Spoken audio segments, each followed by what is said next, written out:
la prestigieuse BBC a lancé une initiative mondiale pour lutter contre la désinformation avec l'AFP, le Financial Times, le Wall Street Journal, Facebook, Google, Microsoft, Radio-Canada, l'agence Reuters, beaucoup de choses.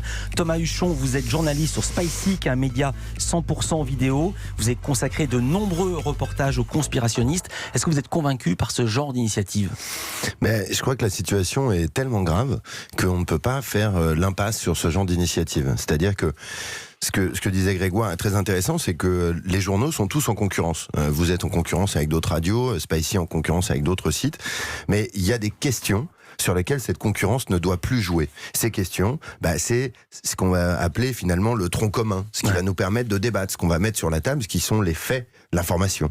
Aujourd'hui, l'information, elle est tellement disruptée par tout un tas de choses. On a parlé des réseaux sociaux, on peut parler des gens qui veulent vraiment faire de la désinformation, on peut parler des populistes qui, dans tous les pays, utilisent cette arme du mensonge comme un argument électoral permanent.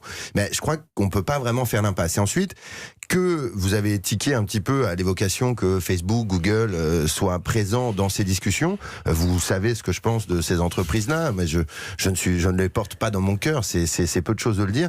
Mais je crois que de la même manière, aujourd'hui, on ne peut plus essayer de travailler sur Internet sans discuter au minimum avec ces gigantesques entreprises. Ça ne veut pas dire qu'il faut les laisser faire ce qu'elles veulent, au contraire, mais c'est pas du tout ce que fait l'AFP et les journaux français d'ailleurs, parce que dans le contrat qu'ils ont avec Facebook, par exemple, Facebook voulait choisir eux-mêmes les thèmes qu'allaient couvrir les journaux français. Les journaux français ont dit non, nous choisirons les sujets que nous allons débunker.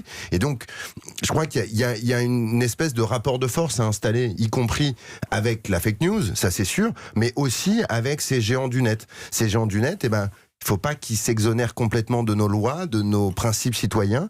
Et je crois que c'est une manière aussi de les contraindre, c'est d'arriver à discuter avec eux.